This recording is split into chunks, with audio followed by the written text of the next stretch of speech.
Assalamualaikum warahmatullahi wabarakatuh. Perkenalkan, nama saya Dede Dalpa Nurlatifah dengan NIM 12120800026. Yang terhormat kepada Bapak Perli Septi Irwansyah MSI selaku dosen pengampu mata kuliah Komunikasi Teknologi Informasi Pendidikan dan teman-teman yang saya banggakan. Di sini saya akan mempresentasikan karya tulis ilmiah yang berjudul Penerapan Model Pembelajaran Inquiry Terbimbing untuk meningkatkan keterampilan proses sains siswa pada konsep larutan elektrolit dan non-elektrolit. Sumber yang saya ambil yaitu dari JTK yang ditulis oleh Arisna Oktavia Dijaya, Ratih Pitasari, dan Siti Kurniasih. Yang saya akan bahas yaitu yang pertama ada pendahuluan yang terdiri dari latar belakang, identifikasi masalah, tujuan penelitian, metode penelitian, lokasi dan waktu penelitian. Lalu yang kedua ini ada hasil penelitian dan pembahasan, lalu yang terakhir ada simpulan. Yang pertama yaitu pendahuluan. Apakah kalian tahu apa itu larutan elektrolit dan non-elektrolit? Ya, benar sekali ya. Larutan elektrolit adalah suatu zat yang ketika dilarutkan dalam air akan menghasilkan larutan yang dapat menghantarkan arus listrik. Larutan non-elektrolit itu tidak menghantarkan arus listrik ketika dilarutkan dalam air. Masih banyaknya siswa yang kurang aktif dalam mencoba menjawab pertanyaan ataupun bertanya dan terbatasnya untuk pelaksanaan praktikum serta guru belum menyediakan petunjuk yang luas kepada siswa. Sehingga upaya yang dilakukan yaitu pembelajaran inquiry terbimbing.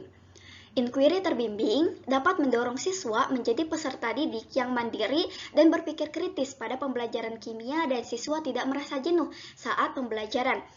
Model inquiry terbimbing ini yaitu pembelajaran inquiry dengan bimbingan guru, yaitu suatu cara penyampaian sesuatu yang bersifat pencarian secara kritis, analitis, dan argumentatif secara ilmiah. Jadi tujuan dari metode ini yaitu untuk meningkatkan keaktifan dan hasil belajar siswa. Poin yang kedua yaitu identifikasi masalah. Diperlukannya suatu pendekatan yang tepat untuk meningkatkan keterampilan proses sains melalui pengalaman belajar, di mana indikator keterampilan proses sains itu yaitu mengamati, menafsirkan, mengklasifikasi, membuat hipotesis, memprediksi, mengajukan pertanyaan, merancang penyelidikan, mengkomunikasikan, menerapkan konsep, dan keterampilan menyimpulkan. Di mana indikator tersebut itu menjadi tolak ukur sejauh mana sih keterampilan proses sains yang dimiliki oleh siswa dan digunakan untuk membangun pemahaman terhadap suatu konsep dan menyempurnakan pemahaman yang sudah terbentuk. Lalu yang ketiga itu ada tujuan penelitian. Yang pertama untuk mendeskripsikan aktivitas siswa untuk setiap siklus pada proses pembelajaran inquiry terbimbing pada konsep larutan elektrolit dan non-elektrolit di kelas 10 IPA 4 SMA 10 Bandung. Lalu yang kedua menganalisis kinerja siswa dalam menyelesaikan LKS setiap tahap pembelajaran inquiry terbimbing pada konsep larutan elektrolit dan non-elektrolit untuk setiap siklus di kelas 10 IPA 4 SMA 10 Bandung. Dan yang terakhir untuk menganalisis keterampilan proses sains siswa pada konsep larutan elektrolit dan non-elektrolit untuk setiap siklus setelah pembelajaran inquiry terbimbing di kelas 10 IPA 4 SMA 10 Bandung. Lalu poin yang selanjutnya itu ada metode penelitian, di mana metode yang digunakan yaitu penelitian tindakan kelas yang sebelumnya mengidentifikasi permasalahan yang dialami oleh guru, di mana komponen penelitian ini terdiri dari planning, acting, observing, dan reflecting. Di mana subjek penelitiannya itu yaitu siswa SMA Negeri 10 Bandung kelas 10 IPA 4. Instrumen yang digunakan yaitu deskripsi pembelajaran, LKS inquiry terbimbing, lembar observasi guru dan siswa, dan tes keterampilan proses sains. Lokasi penelitiannya yaitu di SMA 10 Bandung. Selanjutnya hasil penelitian dan pembahasan. Proses pembelajaran inquiry terbimbing pada konsep larutan elektrolit dan non-elektrolit dilakukan dalam dua siklus.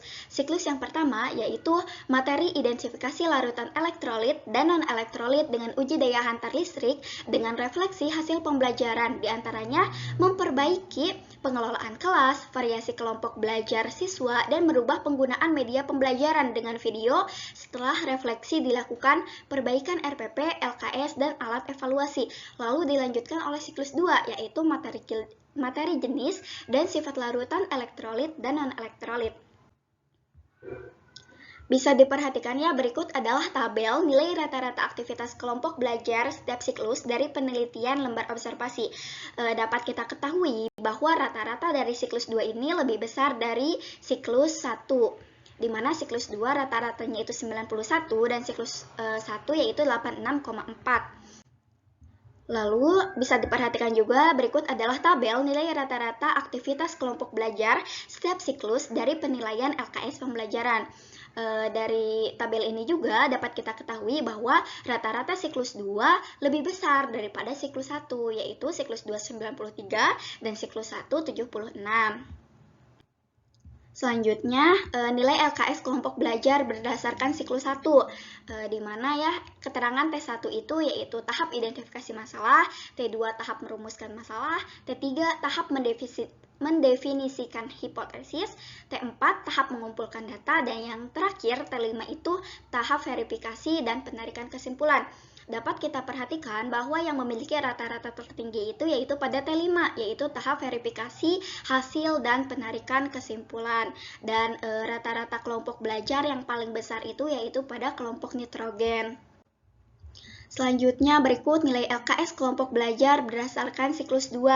Nah, dapat kita ketahui juga dari tabel ini T5 masih menjadi rata-rata paling besar, yaitu di tahap verifikasi, hasil, dan penarikan kesimpulan. Selanjutnya, berikut adalah grafik dari nilai rata-rata LKS kelompok belajar pada setiap siklus. Yang warna oranye itu siklus 2 dan yang warna biru itu adalah siklus 1. Selanjutnya ada grafik nilai rata-rata keterampilan proses sains siswa pada setiap kelas. Untuk keterangannya juga sama, yang oranye itu untuk siklus 2 dan yang warna biru itu untuk siklus 1. Dapat kita ketahui hubungan tahap inquiry terbimbing dengan indikator keterampilan proses sains, di mana tahap pembelajaran inquiry ini yang pertama identifikasi masalah, merumuskan masalah, mengidentifikasi hipotesis, mengumpulkan data, dan verifikasi hasil dan penarikan kesimpulan.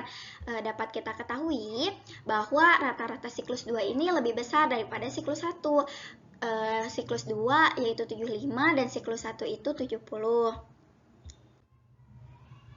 Lalu poin yang terakhir yaitu simpulan. Jadi dari penelitian ini dapat disimpulkan bahwa hasil penelitian menunjukkan penerapan model pembelajaran inquiry terbimbing pada konsep larutan elektrolit dan non-elektrolit untuk meningkatkan keterampilan proses sains terimplementasikan dengan baik, di mana jumlah rata-rata aktivitas siswa selama pembelajaran mengalami peningkatan pada setiap siklusnya.